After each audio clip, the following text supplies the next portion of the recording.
बिस्मिल्लाहिर्रहमानिर्रहीम अस्सलाम वालेकुम। कैसे हैं आप सब? मैं हूं मुसर्रत और आप देख रहे हैं मुसर्रत फूड सिगरेट्स। आज हम बनाएंगे आड़ू का फ्रेश जूस। आड़ू का मिल्क शेक अच्छा नहीं लगता, इसलिए आज हम बनाएंगे आड़ू का फ्रेश जूस। बनाना बड़ा ही आसान है और अल्हम्दुलिल्लाह बड़ा ही मज़े का बन के तैयार होता है। चले बनाना स्टार्ट करते हैं। बिस्मिल्लाहिर्रहमानिर्रहीम। खूबसूरत से बिल्कुल फ्रेश आड़ू ले लेंगे और इनका छिलका रिमूव कर लेंगे।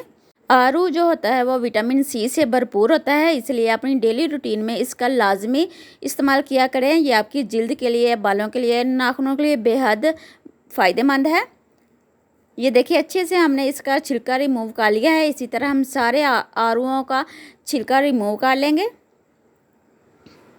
और इसी दौरान अगर आपने अभी तक मेरे चैनल को सब्सक्राइब नहीं किया तो प्लीज़ मेरे चैनल को सब्सक्राइब कर दीजिएगा, वीडियो को लाइक कर दीजिएगा, शुक्रिया।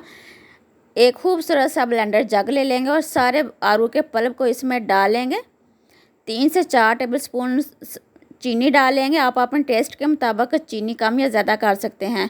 और इधर बहुत ही स्पेशल स्प्राइट डालेंगे। आप 7 अप भी डाल सकते हैं। ये जूस आपको इतना मज़े का लगेगा कि आप बाज़ार के सारे जूस भूल जाएंगे और ये डेली बनाकर पिया करेंगे। इतना ज़बरदस्त, इतने इसके बेनिफिट्स हैं कि आप खुद हैरान रह जाएंगे। अब हम ढक्कन दे के इनको ब्लेंड कर लेंगे। आप भी इसको ज़रूर ट्राई कीजिएगा और कमेंट बॉक्स में लाजमी बताइएगा कि आपको आज की ये ज़बरदस्त सी रेसिपी कैसी लगी। आप इस वीडियो को अपने दोस्तों के साथ, अपनी फैमिली मेम्बर के साथ ज़रूर शेयर कीजिएगा।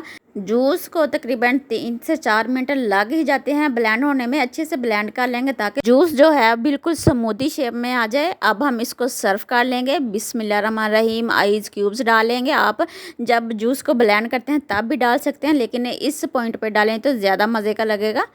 अब हम जूस डालेंगे। अल्हम्दुलिल्लाह देखिए कितना ज़बरदस्त, कितना मज़े का हमारा आड़ू का फ्रेश जूस बन के तैयार हो चुका है। अल्हम्दुलिल्लाह आप भी ज़रूर ट्राई कीजिएगा। अल्लाह ताला आप सब पर अपना करम फरमाए, फजल फरमाए। अल्लाह ताला आप सबको अपनी रहमतों के साए में रखे। इसी के साथ मुझे इजाज़त दीजिए। अपना बहुत ज़्यादा ख्याल रखिएगा, दुआओं में याद रखिएगा। अल्लाह हाफिज़।